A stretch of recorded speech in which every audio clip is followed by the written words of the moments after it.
I'm Amy, sex educator, sex and relationship coach, and sex shop owner. And I'm April, VP of an international high-end pleasure products company and boss queen sex toy mogul.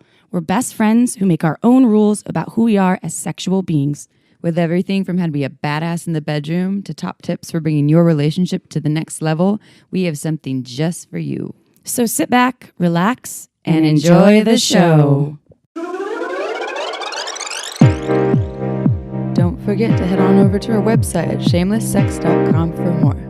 And for 15% off of some of our favorite sex toys, use coupon code SHAMELESSPP in all caps at purepleasureshop.com.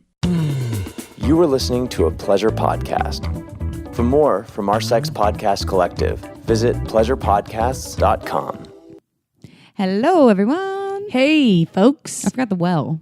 Well, Hello, everyone. that's better. Feel so complete now. Here we are recording from April's new penthouse suite in Aptos, California. My social security number is. You can all find her address is 555-555-555. Yes, it's new. It's a new building and it's beautiful. really echoey, so we can't record. We have to record in the bedroom. We're in the bedroom. And for Santa Cruz, everyone, if you don't know about Santa Cruz, Aptos is south of Santa Cruz and also part of Santa Cruz County.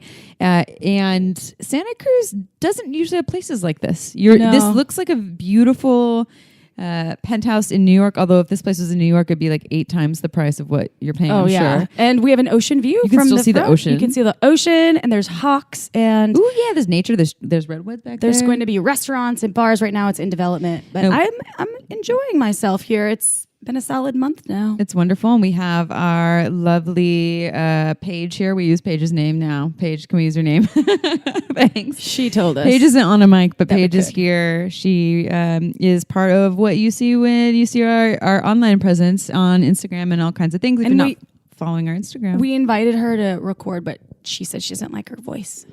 we'll get her on here soon. Don't worry. Yes. No pressure, Paige. Oh wait, Well, that so was good. Instagram- Sorry, I interrupted you. I'm sorry. Go ahead, tell It's our because I had listeners. a few mimosas. Tell our listeners where to find our Instagram. Amy 1's interrupting Amy 2. Someone said the Amy's constantly interrupt each other. So this is Amy 1 speaking. And if you're not following our Instagram, please go to Shameless Sex Podcast Instagram on Instagram. And you can follow us and find us. You might see one that says Shameless X Podcast. That's our backup in case we get shadow banned again. So far, we are all good right now. But We follow us 'cause actually- we're having a contest coming up. I was Tell just going to say. Tell our listeners. Thank you, Amy 2. I'm Amy 1. You're Oh, Amy damn 2. it. We are doing a 30-day challenge, folks. And this is another type of healthy challenge. This is one for your self-pleasure. What does that mean? You might be asking yourself. I'll tell you. That means you use your hands or your feet, whatever you prefer. Your right? body, your own body. Use your own body. So this means no toys, which I'm really actually going to struggle with. I know. Yeah. And obviously no other porn. No people and no other porn. So every day, this is once a day for 30 days for a minimum of 10 minutes, maximum of however long it takes you. Set the alarm if you need to on your phone. Use self-pleasure. So you touch your genitals and See what you discover. see what And happens. this will be in May because May is Masturbation May. So we're calling this self-pleasure challenge, a 30-day self-pleasure challenge in Masturbation May.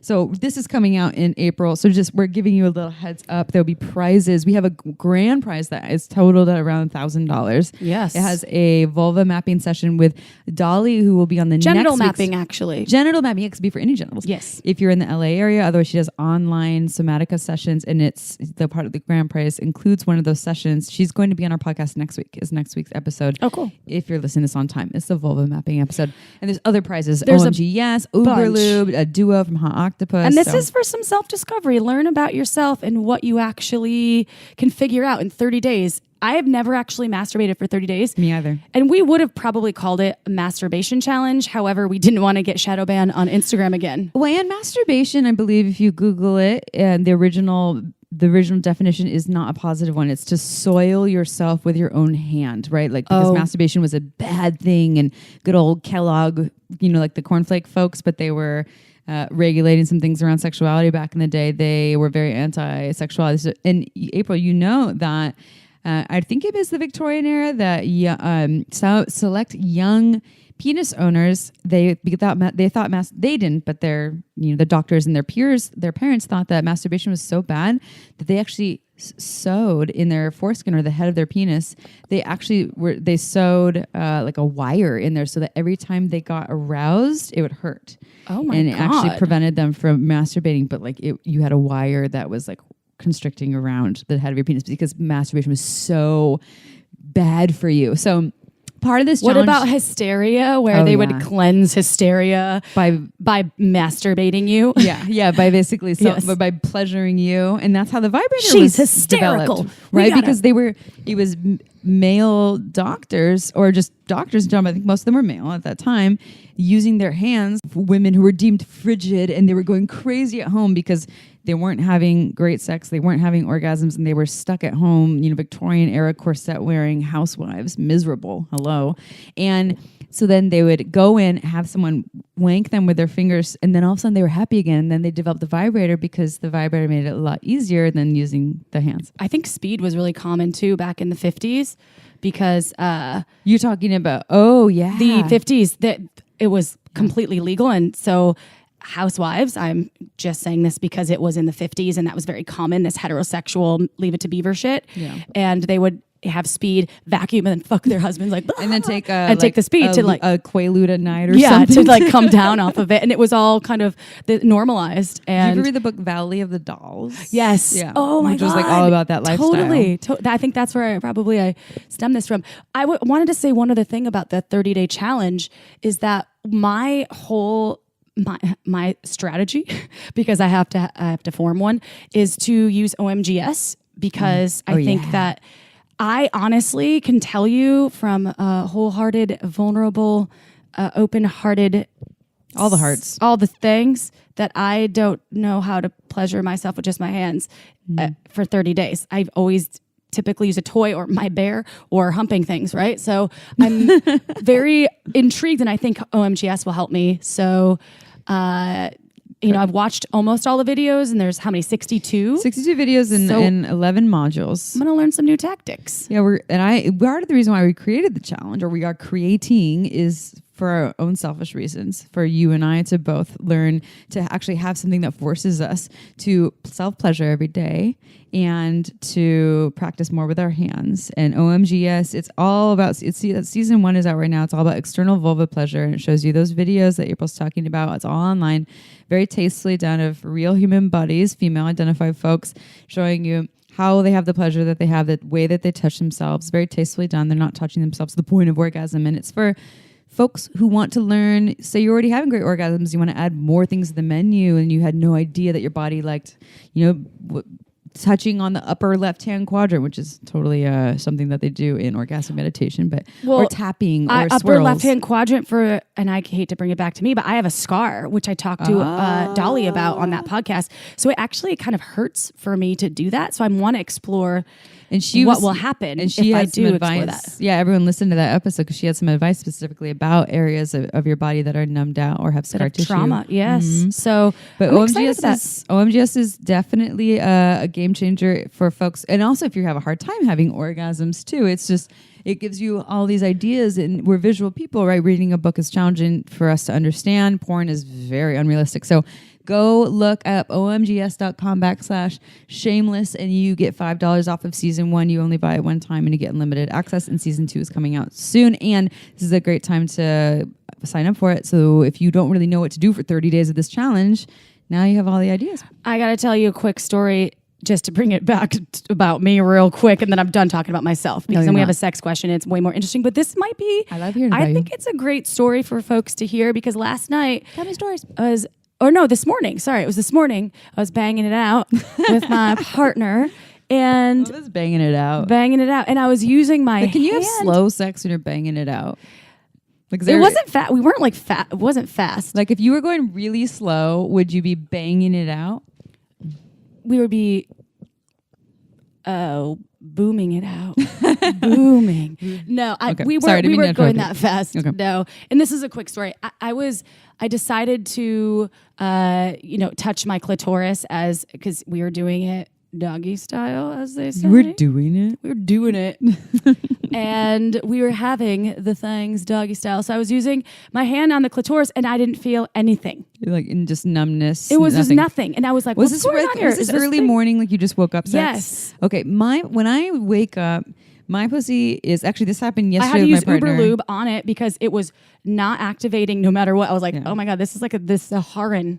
You're like, is this thing on? I know this thing is not on. And but I wanted to engage. Like I wanted to, because I don't know, when I feel a hard cock, I was like, ooh, that feels nice. I want that.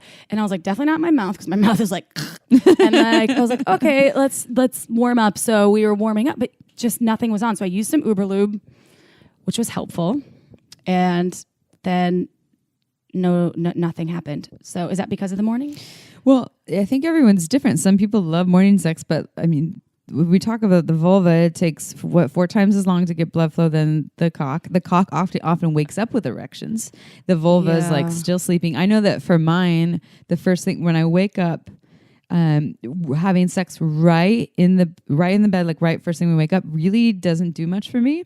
Because it takes me so long to even feel any part of my body. Like you're saying, my pussy's still asleep. And then what my partner and I did yesterday, similar thing, but we got up, we still, had breakfast and meditated and then had sex. But my pussy was still not what it would have been at 4 p.m. And it just takes me a long time. So what the kind of sex that we had was no goals, really, really slow, and just staying present for all the sensations. I don't think either of us had orgasms, but it was really connected and pleasurable. Yes. I didn't have an orgasm. I didn't end up, and neither did my partner either, because we were both like, okay. I'm like, I don't know. He's like, I don't know either.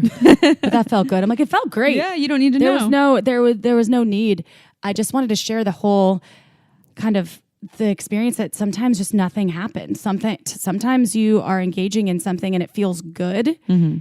It just might not activate all of the nerves that normally I feel like go off when I'm touching myself. Yeah. And I don't even know if I was thinking about that afterwards. I wonder if a vibrator would have helped me, or if it would have just, because I don't even know if 20 or 30 or 40 minutes would have even helped. It was just nothing. I thought about that too yesterday, and then my partner and I just kind of committed to having non-goal oriented, slower. Did you talk about it, sex. or did you just kind of go that direction without talking about it? It just started going in that direction, and we were just we were talking through. We'd be quiet, and then we would just speak to what was present. Right? He was just like, I'm noticing that I'm not trying to go towards orgasm. I'm just noticing every sensation. When I feel your pussy clench this way, I feel a lot of energy. And I was speaking like, I was actually saying this while he's inside of me. Was saying on a scale of 1 to 10, if 10's a lot of sensation and 1 is not a lot, I'm at like a 3. Now I'm at a 5.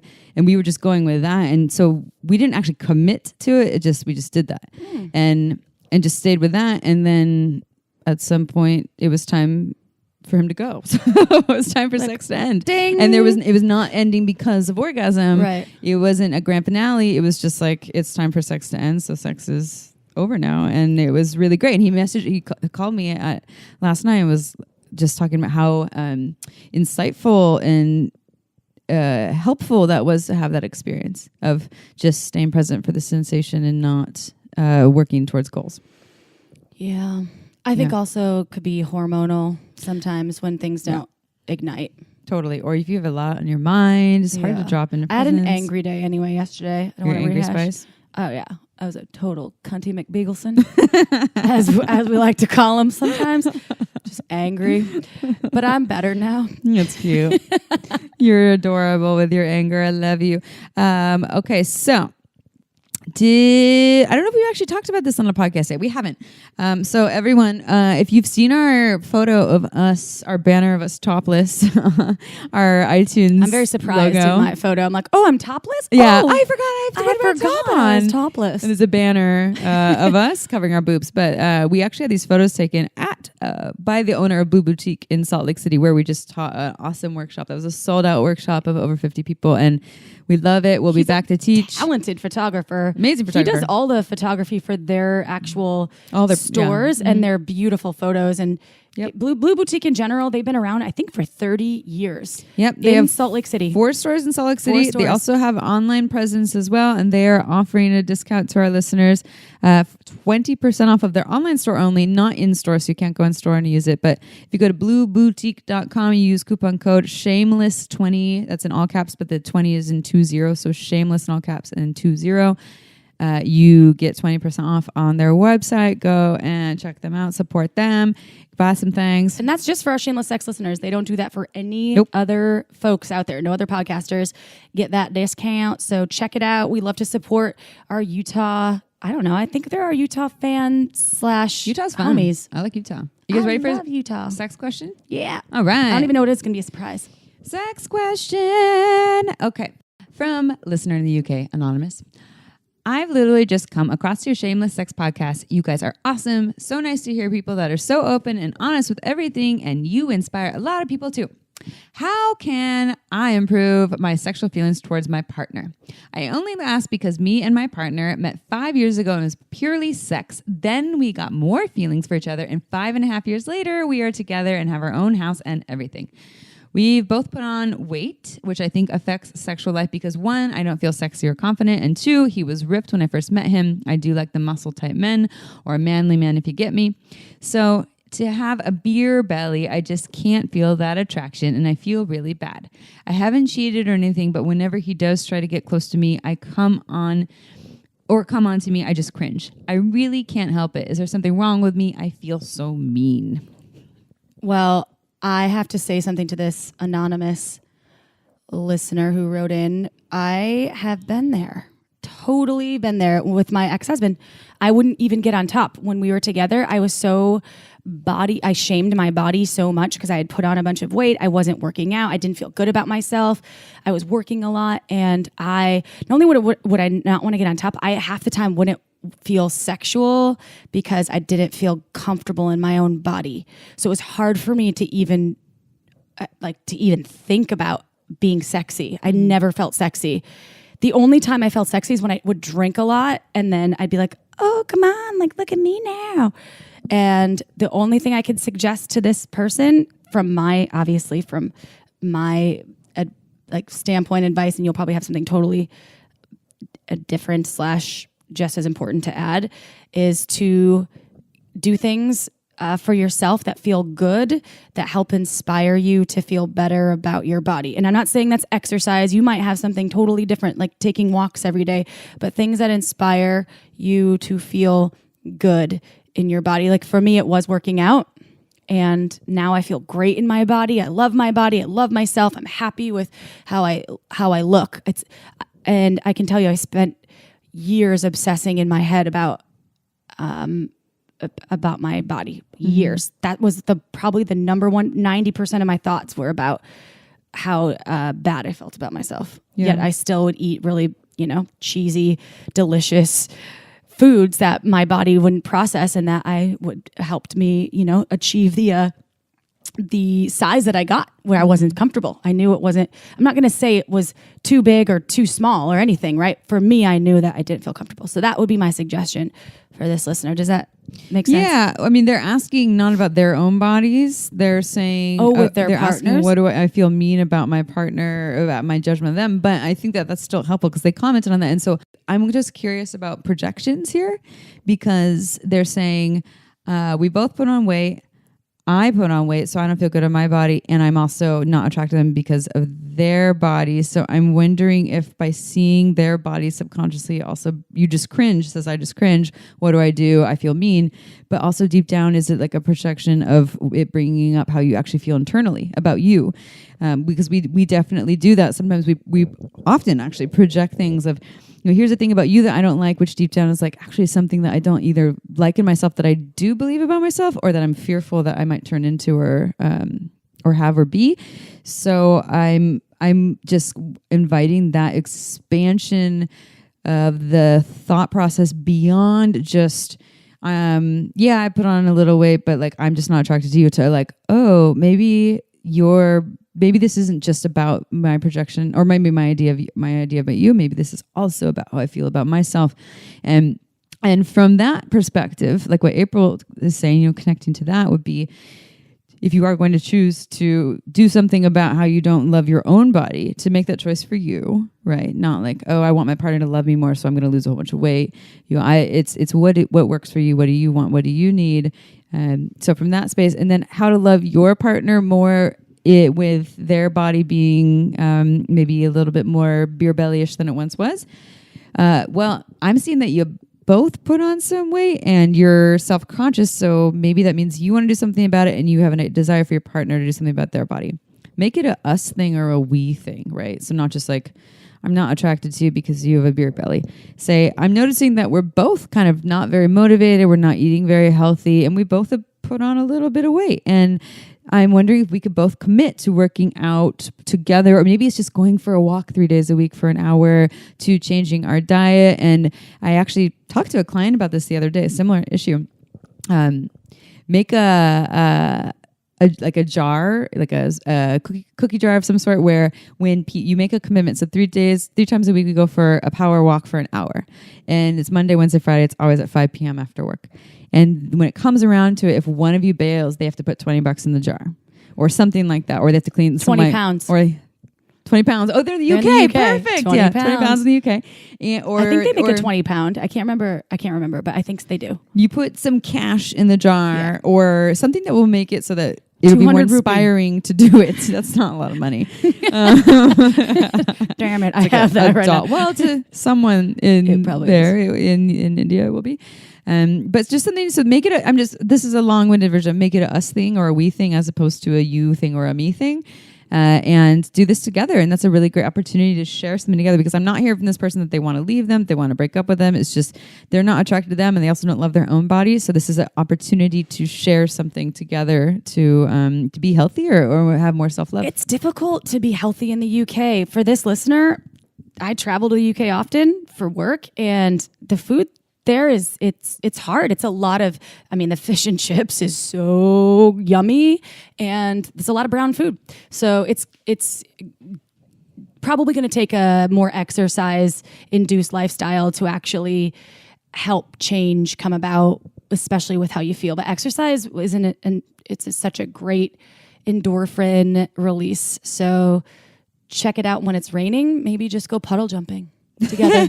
Do some puddle jumping. Go skipping in the mud. Yeah. I like it. Put on some soggy hunter London, boots.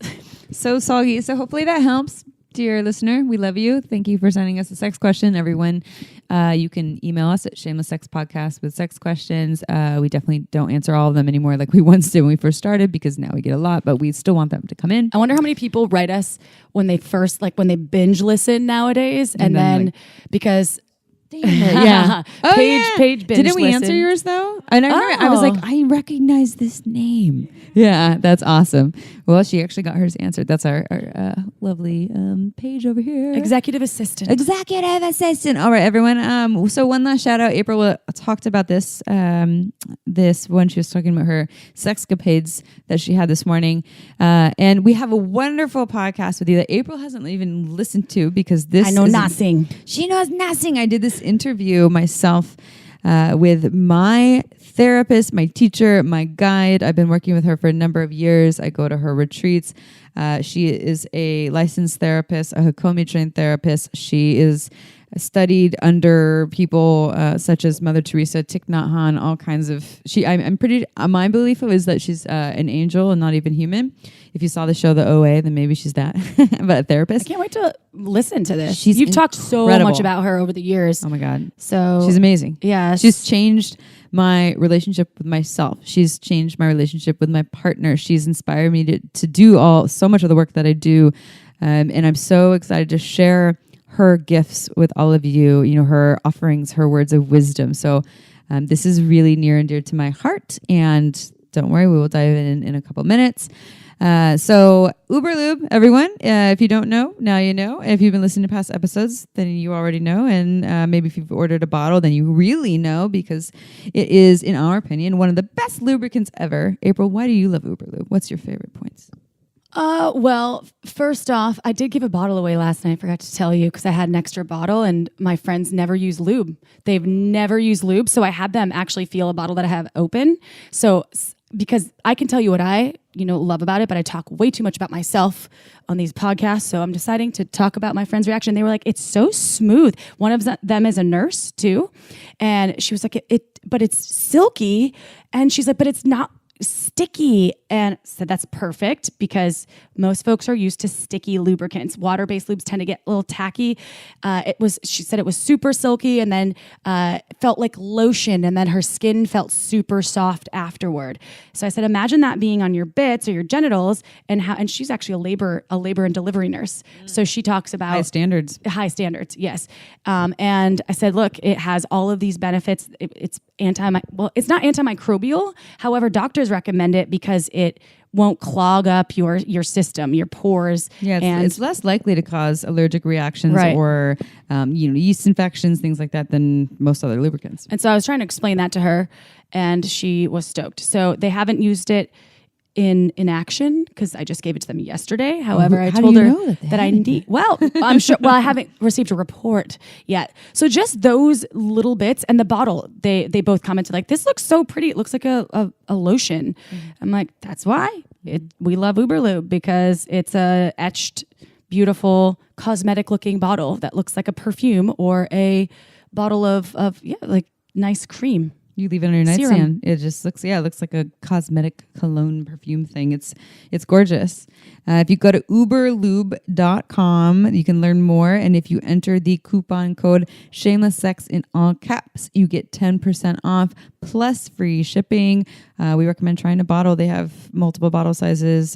Try the 50 milliliter bottle. If you really want to go big, go for the 100 milliliter bottle. And I tell you, most people try it. They're like, lube can be this good? This is lube? It'll last you quite a long while. time. Yeah. If you go big or go, it's good stuff. The small bottle, and they have travel. They actually have little travel tubes too, so it won't break when you throw it into your bag, which is helpful because it is glass, and 9 times out of 10 it won't break. But for that one time, you definitely don't want your clothes on vacation soaked with any Silicone kind of lube. lube, yeah. So you Not can do the fun. to go. Last shout out though before we start the podcast, because Margins Wine, you might have missed out because she sold out until June. So go right now, marginswine.com, and get on the mailing list. It's a newsletter. She probably sends it out maybe 2 times or 3 times a year. Very, very just unique wine that you can't really get anywhere else. Not at most stores. It's not mainstream. Small produced wine by a very wonderful winemaker, Santa Cruz, OG, Megan Bell. Shout out to you. We love you. I like the way you're saying it. It sounds like a robot. I like the way I'm saying it too. It's different. Got to change it up sometimes. Keep it fresh. I like it. I like it a lot. So yeah, marginswine.com, underrepresented varietals from underrepresented regions of California. And if you haven't ever tried some, go to marginswine.com, and then the next time she releases wine, you will probably get some. Yeah. Booyah. No more coupon codes though until she gets more wine. it. All right, everyone. Are you ready for the podcast? Let me read a bio to you. You want to learn some things? So, Dr. Nicola Amadora is an accomplished leader, therapist, speaker, writer, and spiritual teacher. Her passion and gift is to support people to live, lead, and relate with presence, connection, and wholeheartedness in the world.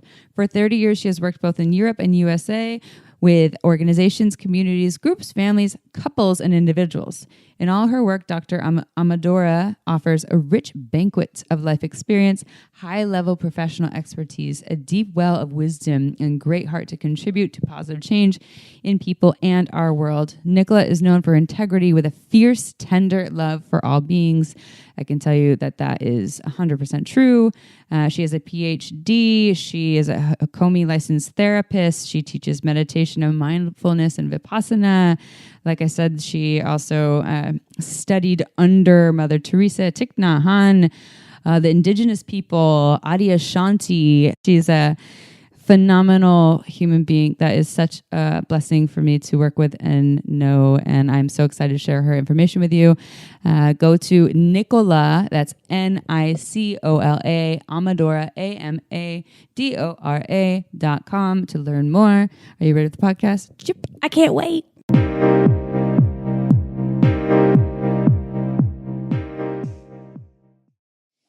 All right, everyone. It is episode time. And again, I always say this every episode, like, we're so excited about this particular episode. And I'm really, really, really excited about this episode.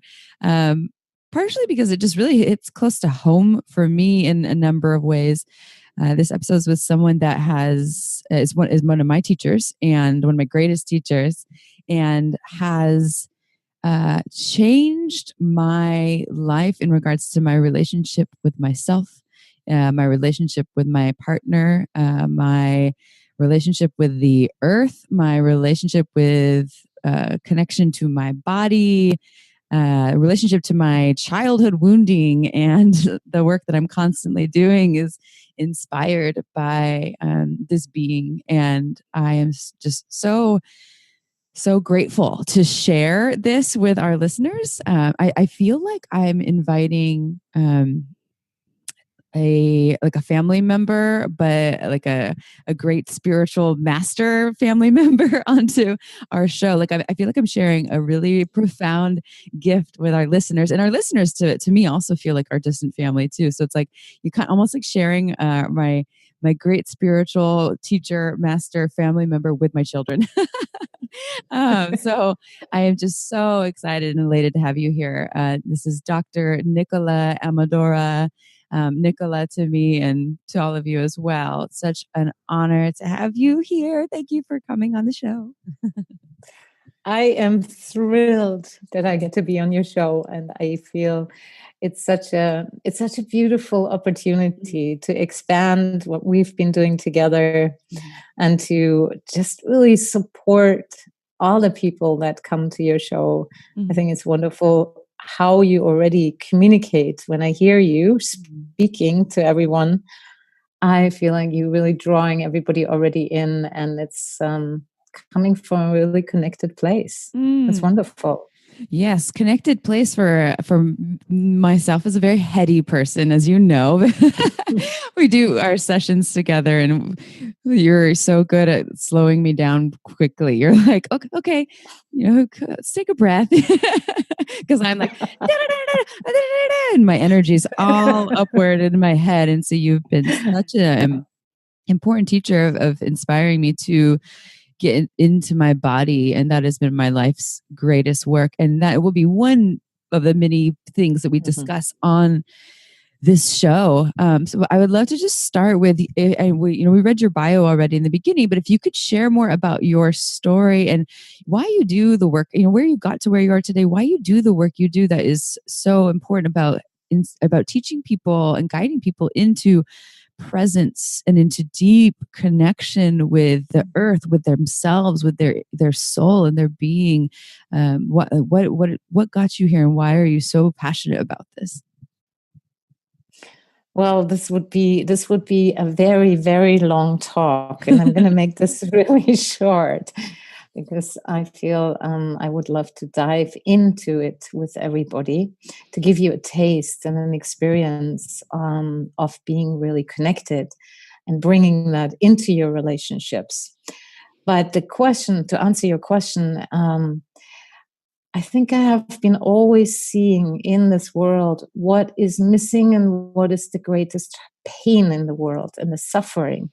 And it's that sense of feeling disconnected, the sense of feeling separate from everybody, or the sense of feeling disconnected from a person you sit in a room with, and not for the world, you cannot feel connected no matter what you say or do. And I've seen this pain also in people themselves, where, sometimes they go really up, not just in the head, but out. And some of the listeners may have that experience where you just live above your head, and somehow you don't feel really here. And I've seen it also, the same suffering plays out how we relate to our planet and how we relate to anybody that we meet in life. It's painful. It's agonizing when you feel disconnected. When you shut down, when your heart is closed, when you don't feel in your body, when you cannot even sense the other person's world, because you're stuck in your own so much. And when you also don't feel in touch with what I call the spirit or life. Yeah. And so when I kept seeing this over and over again in my work, in life, I just felt like that's it. Bring living connection into this world and show people how you can connect. In some ways, the connection is already there. It's just we need to learn how to show up for it. And that means we need presence. That means we need to find a way to open our hearts again, because everybody has been hurt in some way or another. And so that contraction in the heart that we keep others out, because, you've been hurt, so you don't trust, so you don't let anybody in anymore. Mm. So it needs that heartfulness, but it also needs the presence, and the presence that's just here in this moment, not in the future and not in the past. Because if I'm not here, I can't hear you. Mm-hmm. I hear a story of the past, and my mind wanders off to, I want to go right now to Bali. Mm-hmm. Yeah. But what about me now? Here. What did you just say, honey? Yeah. What about us right now? I think that's most people's conversations too. I think that's, and if we're speaking to couples and relationships, a lot of times, and I guilty of this often, is speaking about logistics, about tomorrow and the next day, about other people's business, about something that is not here and now. And I think that's often the conditioning, and that we're not necessarily taught to speak to here and now, and that it's scary and hard to speak to here and now, right? Yes. And that's a very important point you're bringing up. Mm-hmm. And we're going already deeper with that, because to really be present in the here and now is also means that you get more transparent and you allow yourself to get undefended. You actually showing what is going on right now in this moment. And that means we get to go under each other's skin. We go naked without even having to undress our clothes. Mm-hmm. And of course, this emotional nakedness and realness and authenticity is immediately gets us connected. But it's also scary because, oh no, if you see me, you really don't want to know what's within me. Yeah. And maybe you judge me, and maybe you reject me, and maybe you don't like me. So all those fears start coming up to the surface. Yeah. And so we have learned, like you said, in our world, the conditioning is make a show of yourself, be fine, cover up, don't show yourself, don't let yourself be seen or heard, don't say what you really want to say. Mm-hmm. And so these elements, of course, then it creates this wall. And it's a fake wall. And then we wonder why we feel disconnected from each other. And we wonder why we cannot be really intimate with each other. So the key to this is I will keep coming back to this, is really getting present to what's here. And then allowing our hearts to engage and being more in the body with it. And speaking in a much more authentic, transparent way. Mm-hmm. And that I've seen enormous shifts happen in couples, but also for people in every relationship, not just at work, with their friends, with their animals, with themselves. It affects everything, and it literally turns your world around in a very beautiful way. And I would imagine then, so I guess if we start from what I'm hearing you say, what I know from my work with you is to do this work, yes, it can translate all of your relationships, but it starts with you, right? So we have to first connect with, and there's that saying, if you can't love someone else until you fully love yourself, and that saying drives a lot of people crazy. And I think there's some I don't like that sentence. I don't either at all, because I'm like, well, I don't know if people will ever fully love all parts of themselves. It sounds daunting. No. I think it's one of those, where half-truths, half-baked truths are sold as a whole whole cake, Yeah. but it's fancy only a pie. half cake. Yeah. Yeah. But the truth would be that there's important work to do with ourselves, our slowing Yeah. down, presence within ourselves, Yeah. our settling connection to us. And then I know that a lot of the work you do is also connection to something greater, be it the earth to spirit. Yes. For folks listening, if you're like, oh God, they're talking about spirit, I'm tuning out. Think of it as just, the earth, to greater energy, to something beyond just like our simple minds walking around this earth alone. There's more going on for a lot of folks, maybe not for you, but it could be available to you. So just speaking to that. So I guess I wonder if you could highlight more about that path of starting with the connection through the self and the soul as a means of greater connection to other. Yes, and we can start it actually in a very simple way, like really see yourself, you are the house. Yeah. And so if in your house nobody is home, who's relating to you then? Whom are you relating to? Nobody home, nobody can relate. Yeah. And being home really means like it begins with the body. And so in this moment, I just want to invite everybody to just feel your own body. Just notice, where's your breath? And just notice where the breath is living in your body. Where you notice the rising and the falling, whether it's in your chest or in your belly. And notice your feet, maybe wiggle your feet a little bit. Just feel them.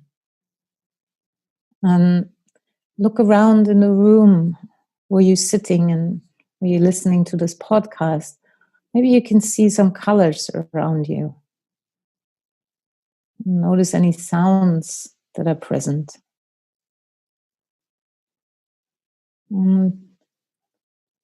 Just notice a taste or a smell that's here.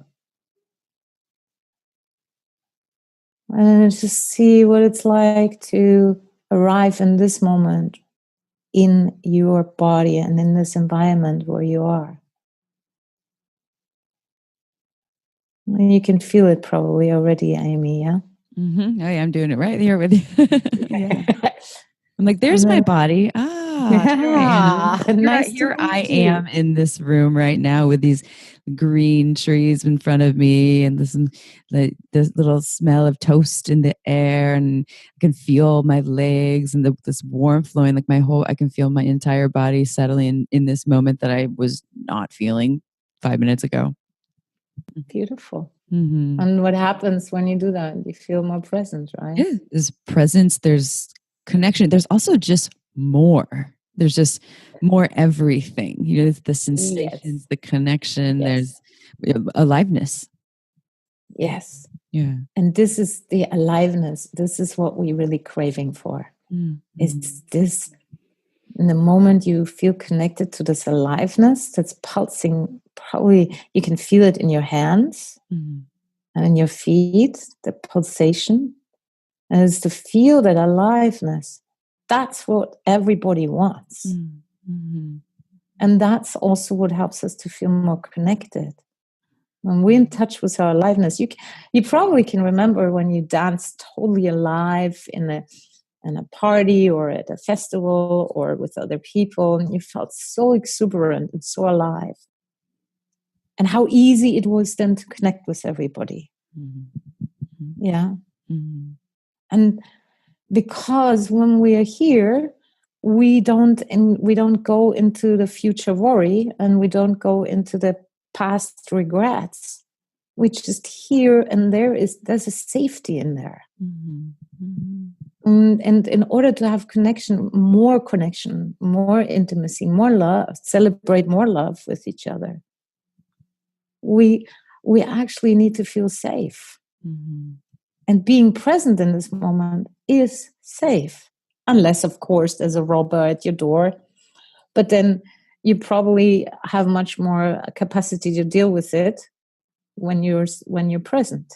And it's the same when you're in your relationships. If there's, for example, a challenge or an argument, or you are a little afraid with your partner, and when you get present first, then that's easier to communicate, and it's easier than to stop the same old argument. Mm-hmm.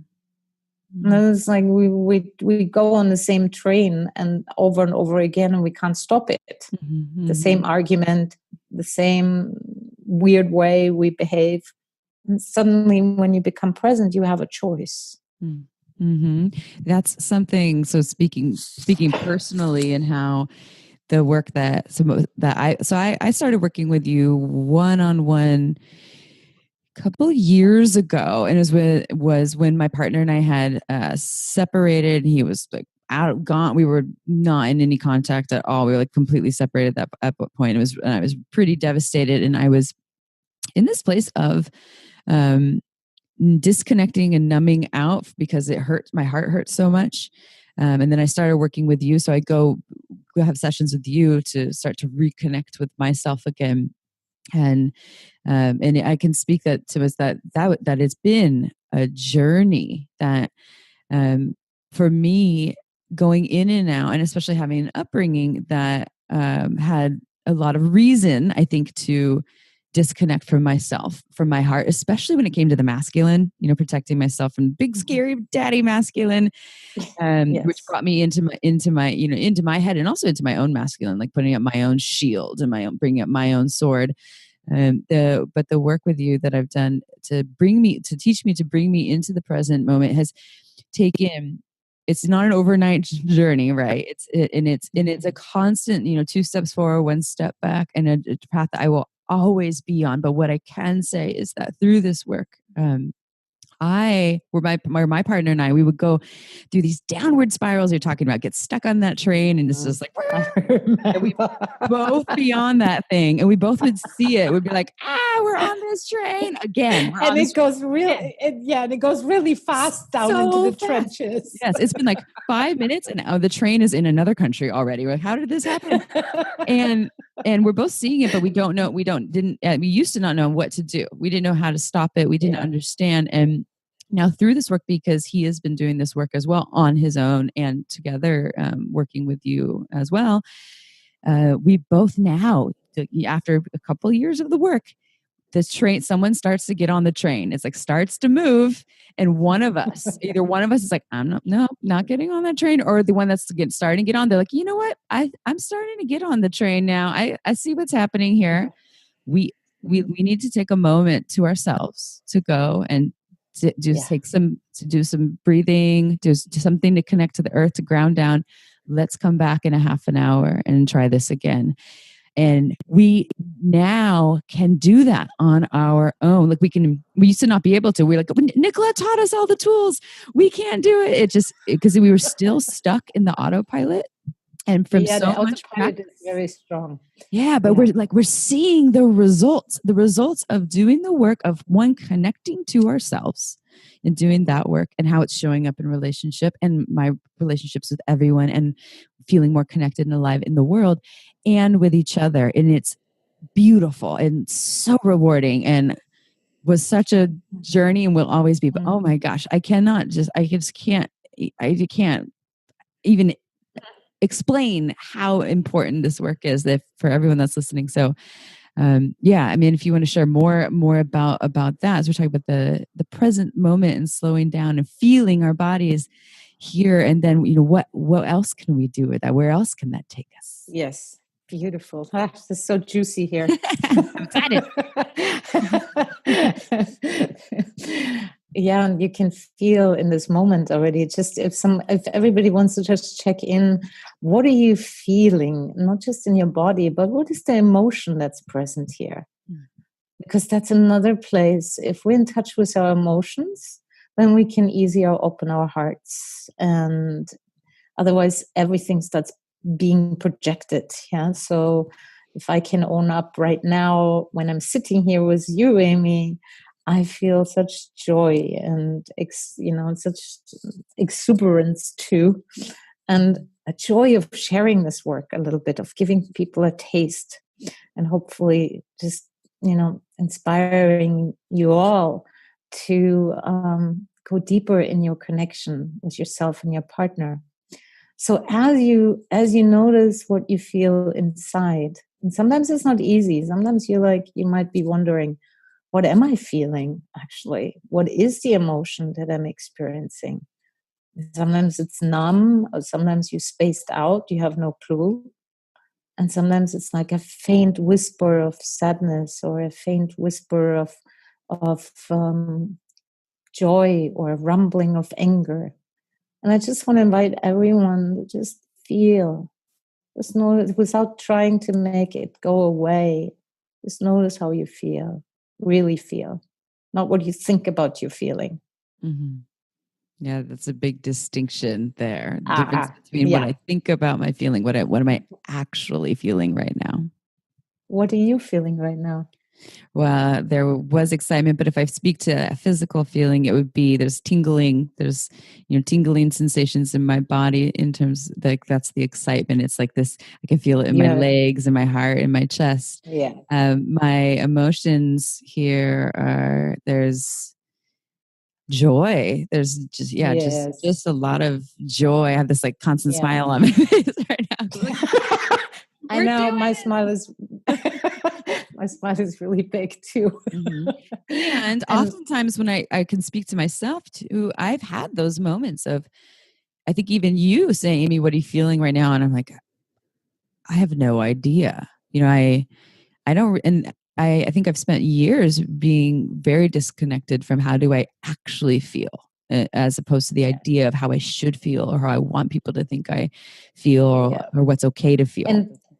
And why that is important in relationships to get to know what you're actually feeling in your body, and not just in your body, but what emotion is there, is because we often have a meta communication. We talk about our feelings, and therefore we don't really meet. We don't really get to see and hear each other, because really the most important that I've seen in my own relationships, in my work with people, and what I've seen in the whole world is like every single person is craving to be heard, to be seen, to be met. Mm-hmm. Now, how do we let ourselves be seen, heard, and met? We become available when we actually know what's going on in our house. If I can communicate to you, this is my present feeling, it's joy. And you communicate to me, oh, you have joy too. Well, guess what? We're going to have so much more joy in that moment. Yeah. Mm-hmm. And you can feel already much more connected through that. Mm-hmm. And because the feelings provide us an entryway. Even the difficult feelings that we unfortunately, we call them negative. Like, for example, you might feel anger. And so anger supposedly in our culture is not okay, because we have learned to either repress anger or to explode anger.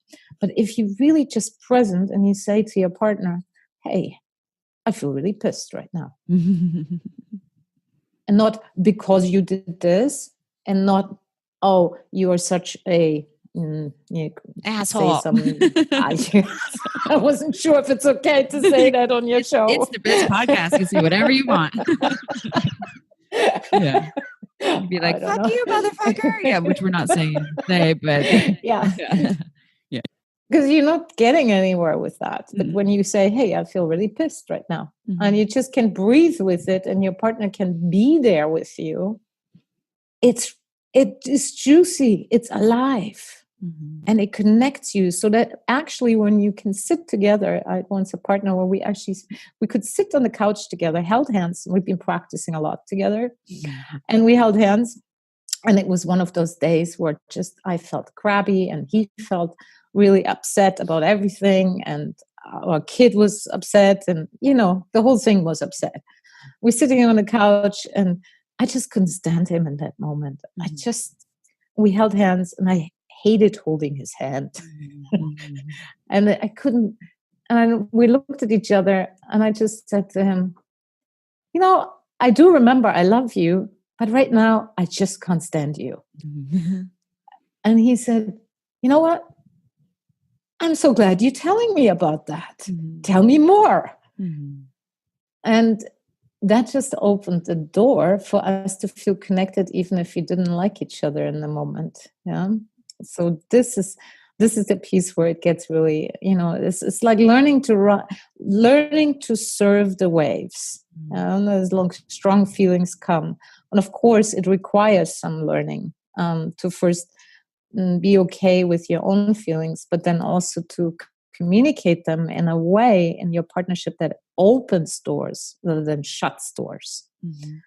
To learn a way of communication that connects.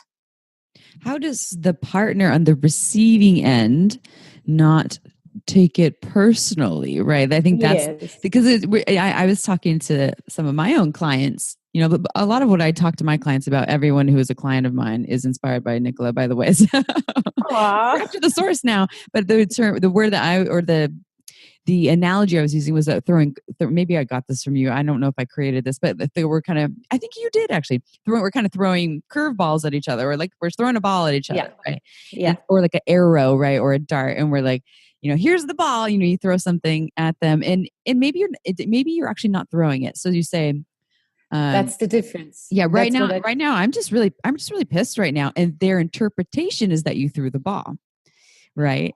Well, so you're throwing a ball at me. Mm-hmm. Yeah. Well, we are all over the top. We are all often very, very sensitive because we have wounds. Yeah.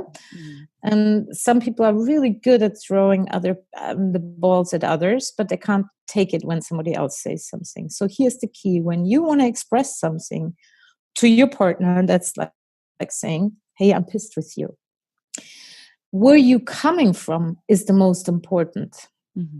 If you come from, even if you don't say it in your words, but it's a felt energy, if you come from, and it's your fault, that's when the dart will hit. When you just say, you know what, you owning up to your feeling, but you're not blaming your partner for your own feeling. You're saying, hey, you know what, I'm feeling really pissed. And you let it stand. And when your partner has also developed a certain level of capacity, and this is where, of course, some maturity and also the spirituality can help us, that we don't identify so much with our personal, so much like, oh God, you just, like you say to me, I'm pissed with you. And I'm like, oh God, now the world is coming to an end. What she's really saying is that she hates me. She doesn't love me. She wants to leave me. Yeah. The stories we make inside when our wounds get triggered. Now, this is when you say, how can we not take it personal? You will take it personal if your wound is triggered. There's no way around it. But again, if we practice an open communication, a connected communication, I call it, it's more like to say it then, hey, you know what? I just took this really personal. You may not have meant it this way, but I want to check with you. Did you really mean you don't love me? Mm-hmm. Mm-hmm. Yeah. Mm-hmm. So you ask, you check. You don't make an alter to your assumptions and interpretations. Mm-hmm. And even if the person is really is angry with you and didn't like what you did, to go when you triggered to really, and that's where, it takes a little discipline here, because you're going to be in the fire when your wound is triggered, and we all have them. The wound of, I'm not good enough, I'm unloved, I'm unworthy, I don't matter. Many of the people who are listening, you probably know some of your own wounds here. When somebody comes along and pushes that button, the alarm signal goes off in the psyche. And you're like, oh my God, I'm going to die. I have to defend myself. I have to attack, or I have to run. And so the ability to just stand in the fire and look your mate or your friend in the eyes and say, whoa, I just feel really triggered right now. Mm-hmm. And it's bringing up pain or anger in me. That's a very mature and responsible communication that allows you then to stand not only together in the fire, but maybe you're getting more vulnerable with the other person. Mm-hmm. And hopefully the other will then be be willing to show up and say, hey, whoa, I get that that's really where it went for you, that you feel like I'm thinking you're not good enough and you feel you're not good enough. But this is not really what I mean. I really, in my eyes, you're good enough, and I acknowledge what you're feeling. Mm-hmm. So, I mean, that's a bit more of a sophisticated way, and it takes a while to practice that, and we won't go too much into that. But and everyone have their own version of whatever that is. Yeah, exactly. But to just we all walk around and pretend we don't have this stuff. Mm-hmm. Mm-hmm. And it's forbidden, and there's shame around it. But if you dare to just bring it out in the open of saying, no, that's the wound that's touched in me, guess what happens when you're more vulnerable? More connection. That's it. Mm-hmm. And more love, because you're real. Mm-hmm. Mm-hmm. And in that moment, so our humanity and our tendernesses and becomes actually the entryway into greater love. Mm-hmm. But we have to be willing to share that, to speak it when in the moment when it's happening. Mm-hmm. So I have a question then. So let's take a couple that they have a tendency to throw the balls at each other, little darts, little daggers. They have a pattern of getting stuck. They both do in this partnership, and neither of them are doing any work. Maybe they're going to couples therapy or something like that to get some assistance. My understanding, and I'd love for you to elaborate on this, is that it's going to be really hard to see, oh, I'm throwing a dagger right now, at my partner, unless I've personally gone and done work on my own on the wounds. I have to see what my wounds are, what those stories are. And so what is it that brings out the dagger in me before I can press pause and say that oh, here's my thing coming up, that here's me taking it personally because of I have a story of X, Y, and Z. Do you think that, what do you think about that? Are you feeling that people really, if they truly want to stop throwing daggers in their relationship, that it's very important for them to do their own work on their own wounding outside of the relationship as well as in the relationship? Yes, it is important. And you can already start today with your partner. You can already start today when you are with a shopkeeper who gets on your nerves. You can just notice, okay, here I'm getting reactive. You just note, it doesn't mean that you never will feel triggered or reactive, but you stop the reaction to it. For some people, I'm getting triggered means I'm going to hit you over the head now too. Mm-hmm. Or I'm going to punch, or I'm going to run away from you, or I'm going to wall off from you. Yeah. But if you just have a willingness, anybody can do this. You just notice, okay, when anybody knows when you get really tight and there's like a friction in the body and you're ready for fight and flight, that survival brain is turned on. And you just take a breath and notice, hey, I'm about to react and I'm about to do something rather unkind. Mm-hmm. And just say to yourself, is this the road I want to go again? Mm-hmm. Is it? Mm-hmm. And just notice, what am I feeling? What am I feeling right now? And you don't need to deal with your wounds or any of that stuff. You just notice, okay, I'm feeling agitated or angry. I feel threatened. You take a breath, feel your feet on the ground, and then ask yourself, how do I want to respond to this person that I see right now as my enemy? Mm-hmm. No, because this person is not our enemy. It's just we have a whole thing there where we get triggered. And just to see if you, for yourself, would like to stop the train. Mm-hmm. And not punch back, not hit back. One thing that you said to me when my partner and I in our last summer, kind of a round of like, are we still doing this? Are we going to stay together? Are we growing apart? Are we arguing too much to even want to be together? And you're a big advocate. Like, I see good things down there. It's there. There's so much potential. And one, you both have to choose it. And you said, you spoke about this, the spiritual relationship. And again, everyone, if you can't identify if spirit, you're tuning out when you hear about spirit and gems and crystals, just bear with me, because it speaks to something it's just greater than, it's greater than me and greater than us. And so just and it has Yeah. It has nothing to do with crystals and blim blim. Might not be crystals, might not be God. It's just so what you had said, and I'd love for you to elaborate on this. But my understanding that really this was like really big for me and for my partner was that most people don't even get to the realm of the spiritual relationship. They do the partnership. They become each other's teammates. They support each other. They grow together. But the spiritual relationship is when we choose the relationship because it serves our soul's highest purpose to be in that relationship, to do the work together and on our own. We're not choosing it for our partner or because we're lonely or because we made this commitment, but it's because it really serves our soul's highest purpose.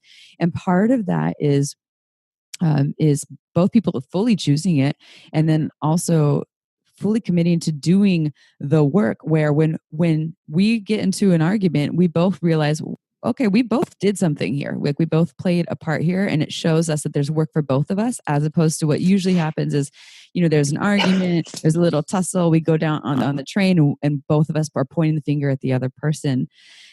So this was part of my understanding of the spiritual relationship, as it becomes the kind of like the playing field for doing that deep work as a means of this deeper, more profound connection that is available. But a lot of people don't get there because they get too frustrated or they shut down. And I'd love for you to comment on that further, because I thought it was so eye-opening. Beautiful. Beautiful. Well, I'm often people are looking for their soulmates. Yeah, that's actually the best seller at the moment on online courses. Find your dream soulmate. And I always say, well, you might not want to look for your soulmate. You might want to look for your life mate. Yeah. Yes. So of course, you want to have your personalities need to be incompatible, but often there's also the question, why have you come together? Have you come together just to satisfy each other's needs? Or have you come together because you want to have children, or you do work together? And why are you joined together? Is it because you're so attracted, madly attracted, and 10 years later you're not anymore, and then you switch partners? Or is it because something deeper, you can feel it, something deeper has brought you together? And if that is if you can feel that, then there is something there for you in your relationship that invites you to come closer home to yourself and to come closer into love with your partner and really into life itself. So, and that's when you mention the work, the work is something we do is like to take off the layers of the pearl, so to speak. It's like, but the pearl, the soul connection between you and your partner, Amy, is already there. Yeah. Mm-hmm. I kept pointing to it. Mm-hmm. And what happens with two people who are really having a more deeper soul link, yeah, they will rub each other only for one reason, to rub off the mud around the pearl. Mm-hmm. And it also is like it's like the soul says, you know what, I'm here to grow, I'm here to love, and I'm here to truly connect and to really love, to be loved, and to fully give love. And so I am connecting with a mate that's just perfect for me. That's going to bring up all the old stuff from my childhood, maybe, but it's also somebody I just feel like on fire, or I feel this deep sense of I'm home with this person. And like you guys navigated between like feeling so deeply in love and connected, and then you triggered each other and off you went into the other. It's like, we're going apart. Yeah, I don't know if I want to do this anymore. I need to leave. I need to protect myself. I know. And that's where the choice comes in. Do we take this as a deeper soul journey together? And I think that's where a relationship becomes the most satisfying and most fulfilling path, because in that moment what you're inviting is something bigger than just your personalities and adjusting. You should attend to my needs, I attend to your needs, and we make the right communication, and we have good sex, and then but all this, there's something that's often aching in people. It's saying, there is something more. And you're right, there is something more, absolutely, and it's right underneath the surface. It's that soul bond.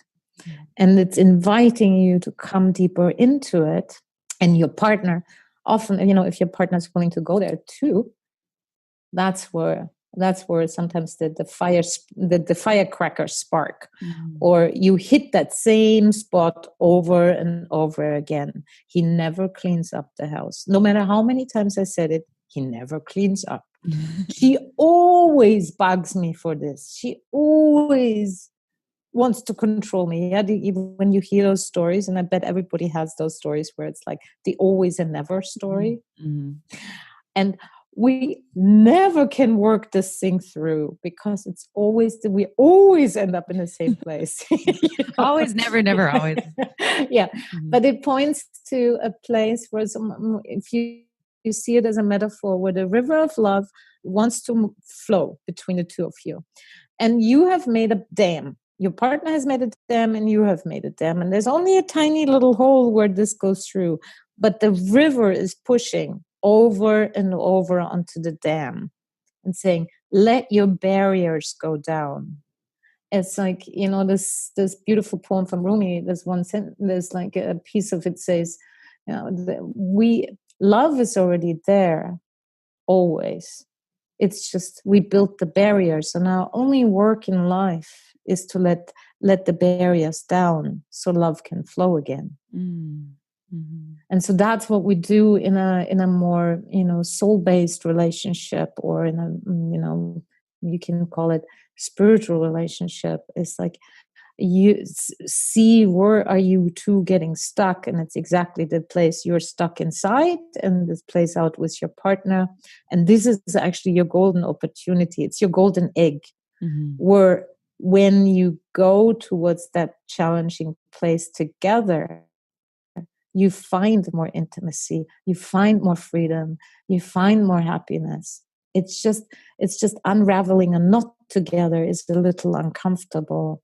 So sometimes you have to look into your own area first, and then also, sit with your partner.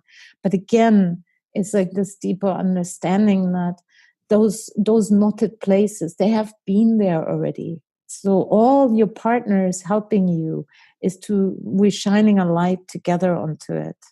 And therefore, when four eyes see more than two. But you can only see this and approach it if you're willing to be present, and also if you're willing to love your way through it. Meaning, when you recognize you make your partner as the enemy, I would say just take a few steps back and take a cup of tea and chill out. Oh, I love one of our Hakomi teachers right now, she always says, chillax. You need to go chillax. Yeah, it's chillax time. Yeah, definitely go calm the system and come back to you. Yeah. And and that's a beautiful thing. And you can even do this with your friends. It's because this is a way into what most people want: more connection, real connection. It's when people say, why is it that I only get triggered by my partner, but I don't get triggered when my friends do the same thing? Like, well, they don't remind you of your parents, right? So it's not bringing up this old wound, right? And the other thing is, you often don't let anybody come so close under your skin. Yeah. Yeah, because when we're talking about intimacy, well, of course we want the juiciness of intimacy. Of course we want like the sense of like, oh my God, this is so alive and wonderful. But if I let somebody under my skin, guess what? They're going to touch the places where I put the Band-Aid over my wound. And it's just how it is. If we can, I find it much easier when I say, allow this to be there. That's part of it. Something relaxes inside. That's like, oh, it's not the scary monster thing anymore. Like, oh, okay, there's some places in me, there's some places in you, and we welcome that together. It's just, rather than making this enormous deal out of it, we have to hide it with a bunch of plastic wrapping and pretend it's not there.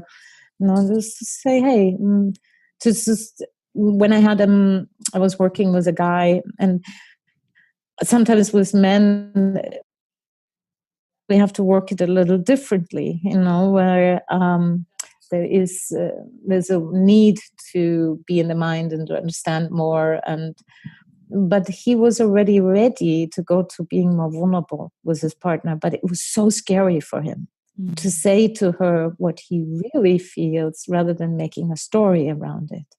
So one day he texts me on WhatsApp saying, I did it. I told her how I really feel.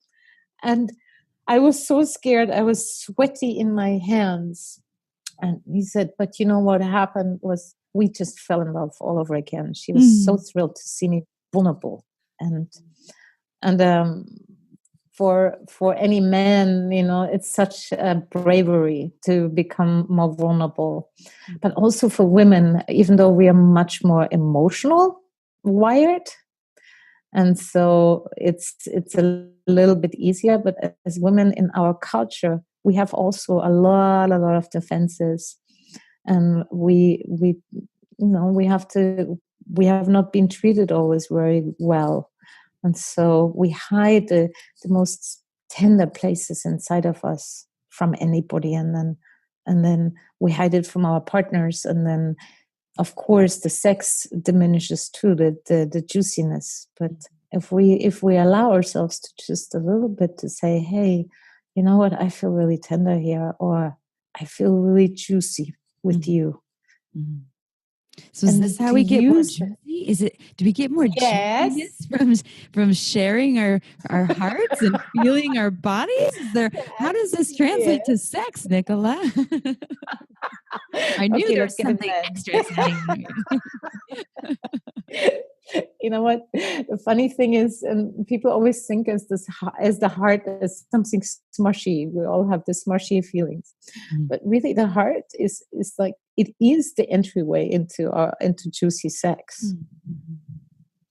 It's really to open our hearts. But sometimes your heart isn't open when you lie with your partner in bed, and to check in with yourself and say, hey, you know what? I feel I want to have sex with you, and at the same time, my heart feels kind of heavy, or my heart feels sad. And I wonder if you want to hang out with me for a moment with that before we make love. And not to fix your partner, not to give advice, but just to let each other feel. And you can already sense when I'm talking, you can sense there's more juice coming on here. This aliveness. And when the partner also can say, you know what, being present and looking the other person into the eye and saying, I see how you struggle, or I can feel your sadness in my own heart. There's the bonding. Yeah. When the heart is connected with your partner, in that moment, your sex is going to be incredible. But it's this willingness to stay present and to go towards vulnerability, of course, and to communicate that. Even when, you feel juicy, not just to feel it, but to say it. I feel really juiced on with you right now. I love that. It just, the simplicity of just speaking to what is present there. And instead of overriding on the podcast, often we talk about compliant sex, people who they want to please their partners. I think often this is happening all genders, all folks are doing this. And I think a lot of female body folks, a lot of women are cultured more so to be pleasers. but not to say that men are either. And so there's a compliant sex. I want to keep them happy. I don't want to speak to what's present. What's present right now is I don't feel connected to my body and my heart or my partner, but I'm going to have sex with them anyways, so that maybe we can become connected on the other side, because I'm afraid of losing the connection. But then you override you. You lose you. It's hurtful. Well, you lose your partner too. Because you're not really there. So how is it going to feel for the other person if they have sex with you? They might just get something physically, but then see what's really important to understand is that people crave emotional connection. Yeah. And without that, you can have sex and it's fine, but you still are not connected. You don't feel connected. So what you can use is literally what is going on right now for you emotionally, especially. You can also speak physically, but really emotionally, making your heart naked before you go with your body naked. When you speak that, I know it takes a little bit courage, but what you get for it is everything. You get connected. And don't go into a process, don't need to process the sadness, don't need to process any of it. You just say it with a softening, with an openness, and saying, hey, I really want to connect with you. And I feel like I want to have sex with you in order to connect with you, because I feel lost inside myself. And then you take a breath. And the partner, do not try to fix the other. Just be there and say, wow, yeah, I can see that. And I'm so glad you're telling me. I can really feel you much more now. And there, usually immediately when you meet in that presence, in that experience, in that heartfulness, you are going to be connected. It's just, and there's so much more love available then. Yum. Yum. I felt that in my heart. I was like, my body was kind of just like melting a little bit, as if I just really took that in. It was really beautiful. So what people, they're learning right now. How do I know? Okay, I know that you offer retreats, you have ways that people can learn more, but how do people start this journey of doing this work, either with you or resources that you have for them? How can people continue on from this podcast to start learning more about connecting to themselves as a means of greater connection to everything, to lovers, to partners, to the earth, to more? What are the resources and offerings that you have that you can share with us? Well, the one thing I do, of course, I do one-on-one sessions, and I work also with couples online mainly, and that's very alive. It's via video live. But more and more, I do courses and retreats and trainings. So I'm training also people to work with others, of course. But what people can do is I'm coming out with a book on living connection, and I'm also launching an online course that gives the principles. And so that's one way. And you can also look at my website. I have lots and lots of offerings. And I have also a beautiful poetry book. It's called Nothing But Love, that you might want to read to each other at night. And, and the other thing is also, whether people are inclined for it or not, it's really helpful to start a meditation practice to come more present. And there's plenty of things you can find on my site, even for free. So, yeah. And so your website, again, I said in the beginning of the podcast, but it's NicolaAmadora.com, correct? Yes. Wow. And you have retreats, you have your online courses, your book. We have your books, and I almost said his name. My partner will sometimes read a poem to me, and they're just so nourishing to the heart. It's really, really beautiful. Beautiful. Yeah, and then there's one that's going to come out. That's going to be published this year by a publisher. It's on Living Connection. And then retreats are a beautiful way. They're a little bit longer, but they go much deeper. And then there's also trainings. So a whole array is available. And I just think we make this world a better place the more connected we are.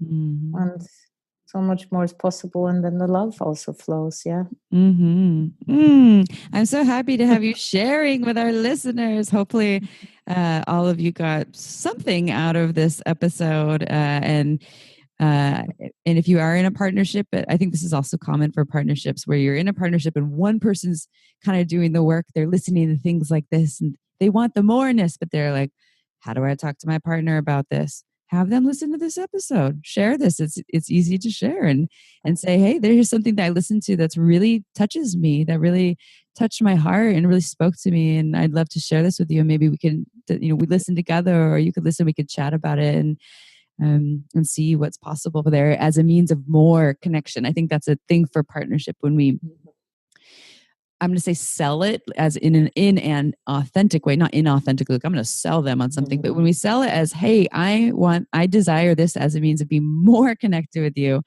they usually go for it. They're usually like, yeah, I want that too. If we sell it as you did something wrong, you're bad, I'm mad, you need to change, then you might go a different way.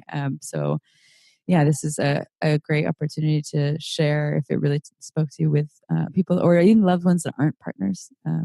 I have so much of your work, Nicola. I think part of the reason why I wanted to have you on here is to share this with our listeners. And also, I just believe in what you teach. And I know what you teach, you've learned from so many masters and from like ancient teachings from, the Buddha to the Dalai Lama to, and even outside of Buddhism and, Mother Teresa. There's so much that is in Hakomi. It's just neat. This message is out there. What also taught me a lot was my own relationships and my daughter, as raising my daughter, and also being in relationship in life, and just life is a relationship. Yes. Mm-hmm. And I'm very grateful to get the opportunity to share with you. Thank you. And I just really hope people are inspired to go towards connection and to practice being present and more in the heart and communicating from that place. So really, thank you for inviting me on. Thank you, Nicola. Oh, I love you so much. You're just like, every time I see you, just like, thank you. My heart is full.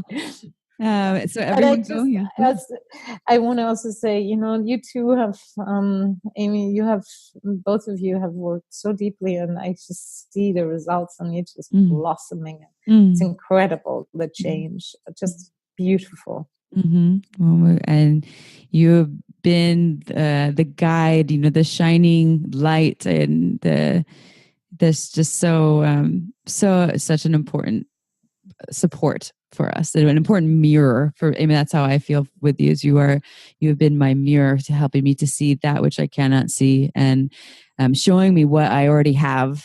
As a you're not fixing me, you're not healing me, you're showing me what I already had in me that I wasn't able to see or was blocked from, and it's been and that shows up in my partnership, and my partner's doing the same work. So thank you so much for everything that you do. And for all of our listeners, go check out Nicola's site at nicolaamadora.com. If you can, get to one of her retreats. If you can get into her busy schedule to work with her 101, then I recommend anything that you can do. It's such a wonderful offering and blessing. And like Nicola said, we talk about this on the podcast all the time, that meditation practice. If there's one thing that you do to take up, even if it's 10 minutes a day, 5 minutes a day, to connect to you, has changed my life. And I know April, who's not here today, has really shifted hers as well. It's me again. We are almost done with this episode, but I wanted to take a moment to say a couple things. One being what an honor it is to have had this episode, this opportunity to share Nicola's gifts and offerings with you all. It's a gift for me to share with you all. We love our listeners, and it just feels like such a blessing to be able to share that with you all. I hope you got something out of it, or maybe a few things. Also, our Wild Woman Sex online workshop is available at half off this month. So if you go to our website at shamelesssex.com, you click on workshops. It's an online workshop, 4 video series, a whole bunch of home practices, guided meditations, etc., so that you can learn how to be your most badass erotic self. This is for female identified folks. So go check that out for this month, only half off. Also, there's a lot of great podcasts out there. I know, we're amazing. Yay, Shameless Sex. And there's a lot of other really great podcasts out there. And what we thought we would do is over the next couple of episodes, at the end of the podcast, we would share a little trailer, a little preview, like a 1-minute preview of some of our other favorite podcasts, specifically sex podcasts. This week, we're featuring the American Sex podcast. This one is, April actually knows Sunny Megatron personally. I think I've met Sunny Megatron once or twice in person. I think they're from the Midwest. I can tell from the accent. But the American Sex podcast takes a deep but humorous look at unconventional sexual expression in the United States. So it's definitely has a playful twist. It's educational, but they feature everything from, guests ranging from the former Surgeon General, to a man happily married to a sex doll, to world-renowned sex educators such as Midori, such as we have had on our podcast as well. So it's playful, it's educational. It's a different approach to sexuality. It's still very sex positive. I believe both Ken and Sunny are sex educators. So it's definitely a fun, playful visit to a different approach to sex positivity. So with that, here is a trailer. And if you'd like to learn more, go check out the American Sex podcast on all of the apps. Hey, I'm Sunny Megatron from American Sex, a podcast about life, liberty, and the pursuit of Ooh, that's kind of a trashy first impression, isn't it? I'm so sorry. Okay. On American Sex, Ken Melvoin-Berg and I explore our guests' deepest, darkest sexual secrets, hang-ups, fantasies, and victories. Each episode reminds us that in this fine country of ours, no matter our differences, we all want and deserve the same things: freedom and happiness. And find American Sex on iTunes, Stitcher, and most podcast services, or at americansexpodcast.com. Don't forget to head on over to our website at shamelesssex.com for more. And for 15% off of some of our favorite sex toys, use coupon code SHAMELESSPP in all caps at purepleasureshop.com.